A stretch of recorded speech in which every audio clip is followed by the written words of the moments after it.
wabarakatuh. Selamat malam. Perkenalkan, nama saya Muhammad Haikal Hakim, biasa dipanggil Haikal. Di sini saya akan menjelaskan apa itu pasar persaingan sempurna.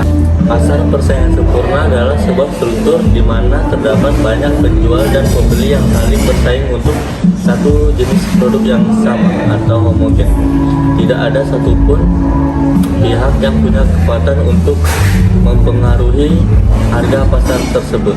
Nah, baiklah, selanjutnya kita akan membahas tentang ciri-ciri dari pasar persaingan sempurna yang akan disampaikan oleh teman saya yang bernama Aril. Halo, saya Nuril. Di sini saya akan menjelaskan apa saja sih ciri-ciri pasar persaingan sempurna itu. Yang pertama itu banyak penjual dan pembeli. Jumlahnya sangat banyak sehingga tidak ada satupun barang yang dominan. Yang kedua, produk yang homogen.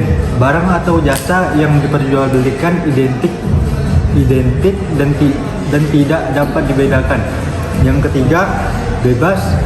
Yang ketiga, informasi sempurna. Semua pelaku pasar memiliki informasi yang sama tentang harga, kualitas, dan kondisi pasar. Yang keempat, bebas masuk dan keluar pasar. Perusahaan dapat dengan mudah masuk atau keluar pasar tanpa hambatan. Yang kelima, tidak ada kolusi. Tidak ada persekongkolan antara penjual atau mengatur harga. Yang keenam, harga ditetapkan oleh pasar. Harga ditentukan oleh interaksi antara permintaan dan penawaran, bukan oleh individu atau kelompok tertentu. Nah, teman-teman, kita sudah tahu nih apa saja sih ciri-ciri dari pasar persaingan sempurna.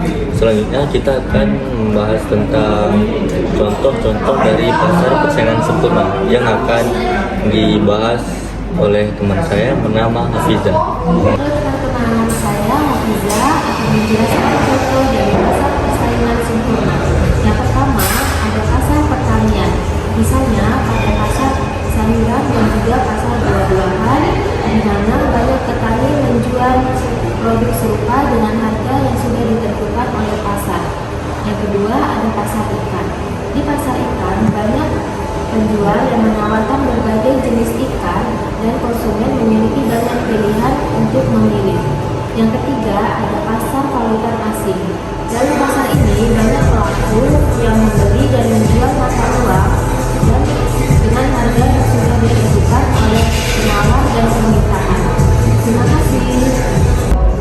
Nah, teman-teman, kita kan sudah tahu nih apa saja sih ciri-ciri dari pasar persaingan sempurna, contoh-contoh dari pasar persaingan sempurna. Selanjutnya kita akan mengetahui mengapa sih pasar persaingan sempurna itu penting.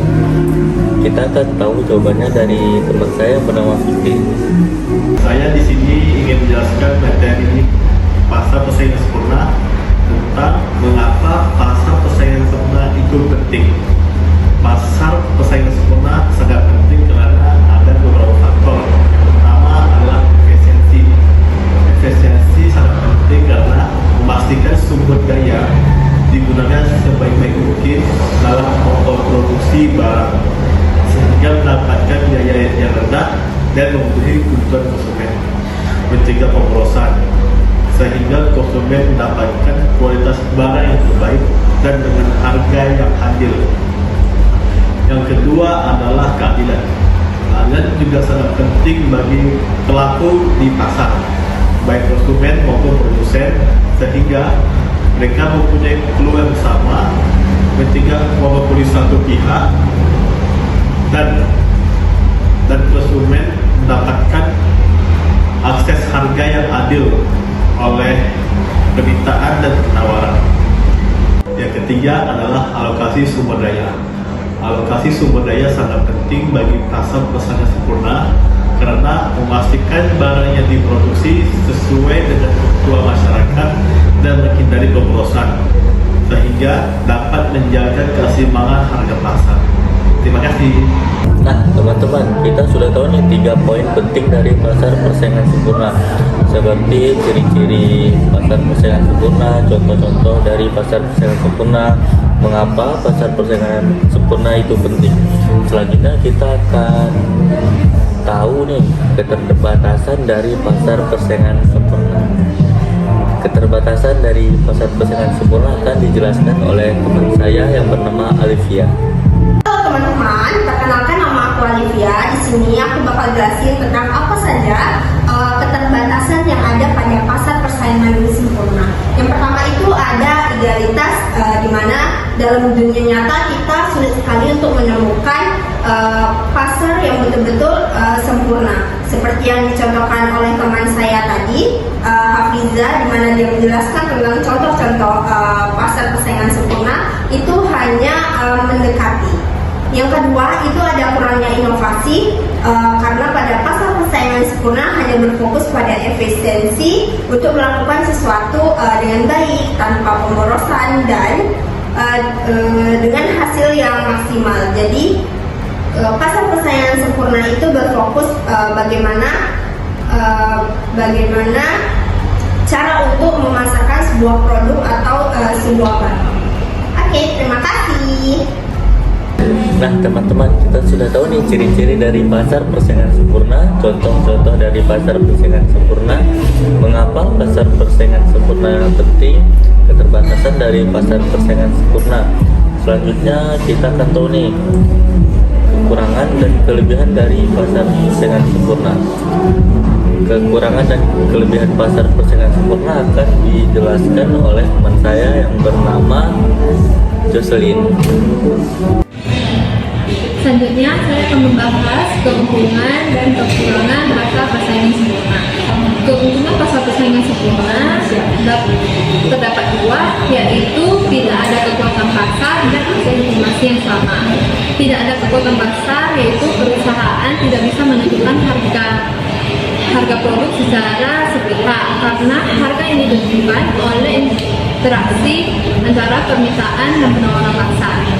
Ini berarti perusahaan tidak perlu menggunakan biaya tambahan untuk promosi ataupun pemasaran. Yang kedua, akses informasi yang sama. Semua perusahaan memiliki akses informasi yang sama tentang teknologi produksi, harga input, dan kondisi pasar. Ini menciptakan persaingan yang sehat dan adil. Selanjutnya, kekurangan pasar persaingan sempurna, yaitu ada dua juga. Yang pertama, tidak ada diferensiasi produk.